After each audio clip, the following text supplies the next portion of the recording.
Quando uma pessoa tem uma queixa, tem uma dor, tem uma questão emocional, né? O mais comum e o mais natural e intuitivo é que essa pessoa chegue no seu atendimento, ou você mesmo também passe por isso, né, nos seus próprios processos, com a ideia de eu estou vindo aqui para eliminar, né, mudar, tirar de mim essa dor, né? Então, a pessoa que chega no consultório, ela tem uma queixa que, na perspectiva dela, na visão dela, ela precisa deixar de sentir o que ela está sentindo ou deixar de pensar o que ela está pensando para que aquilo que ela enxerga como problema de vida se resolva. Geralmente, esse é o mindset, essa é a forma que a pessoa traz a queixa. Muito bem. Então, quando a pessoa chega, ela diz assim, eu vou pegar um exemplo de um atendimento que eu tive. A pessoa fala, hoje eu queria olhar para uma preocupação constante que eu tenho em relação à minha saúde. É como se beirasse aquela... Não chega a ser uma hipocondria, mas é algo assim, qualquer coisa que eu tenho, seja uma gripe, seja uma dor, seja o que for, eu já entro em pensamentos obsessivos e ansiedade, e eu gostaria de olhar para isso. Por que que eu fico desse jeito, né? Por que que eu não consigo olhar para as coisas de uma maneira mais tranquila, de uma maneira mais calma? Então a gente partiu desse lugar. A queixa era essa. Eu quero lidar com isso que vive preocupado em relação à minha saúde e não me deixa em paz. Ok. Então, em vez da gente... Quando a gente escolhe, então, seguir pela via da focalização, em vez da gente tentar fazer perguntas e tentar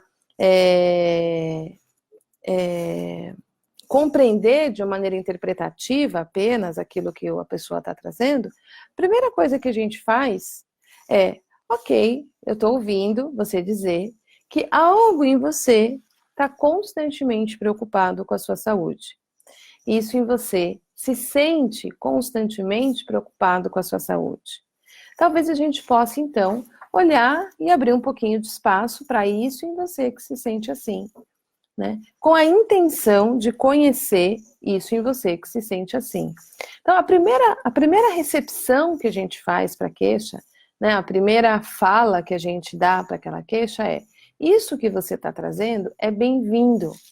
Mas não adianta a gente dar boas-vindas para aquela dor, para que a gente possa conhecer o que de fato está acontecendo naquele organismo, para que a gente possa ser informado através do que está doendo, o que de fato está acontecendo com aquela pessoa, lá no mundo interno dela, sem a gente primeiro manejar um pouquinho para criar um espaço entre a pessoa e aquilo que ela está vivendo.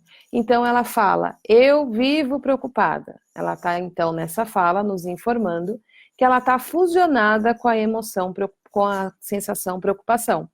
Então o primeiro movimento que a gente vai fazer é buscar criar esse espaço de, ok, isso em você, algo em você vive preocupado.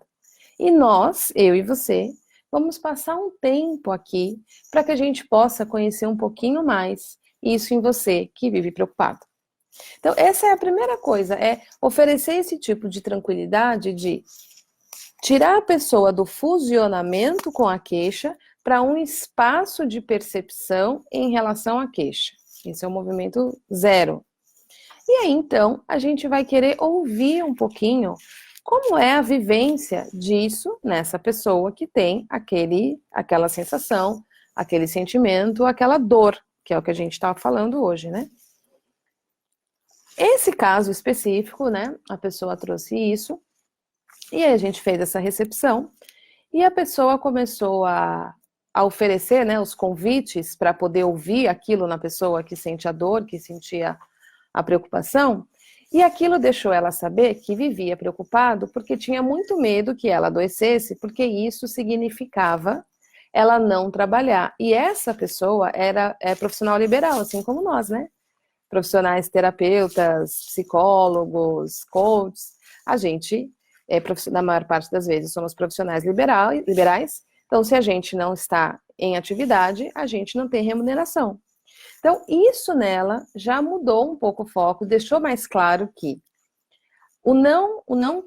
a preocupação com a doença, na verdade, era uma preocupação em relação aos ganhos financeiros, porque ficar doente significaria não trabalhar, e não trabalhar para um profissional liberal significa não ter remuneração. E aí, então, ela pôde perceber que aquilo nela, assim, a preocupação ainda mais profunda que aquilo vivia, era uma preocupação em relação aos ganhos financeiros, em relação a se sustentar. Então, a grande preocupação estava em relação ao se sustentar. E à medida que essa palavra vinha, começaram a vir mais espaço, mais memórias, e começou a perceber que, de fato, aquilo nela vivia um grande medo. Aquilo nela sentia um grande medo de que ela não tivesse quem a sustentasse, ou se ela não tivesse como se sustentar. E à medida que ela foi ficando em contato com esse medo, nesse lugar desidentificado, aquilo revelou memórias dela muito novinha, num período ainda intrauterino, aonde ela sentiu muito medo da relação com a mãe. E tinha aí um histórico de tentativa de aborto. Então, olha só aonde essa pessoa pôde chegar em compreensão, em insight, em autoconhecimento da vivência daquilo dentro dela, que começou com uma queixa de eu vivo preocupada se eu ficar doente, e o núcleo e o core daquela queixa, na verdade, estava conectado com um trauma de intrauterino, né? Se a gente olhar aí para a psicologia pré-perinatal, como a vivência intrauterina de tentativa de aborto. Ao entrar em contato com esse medo, né?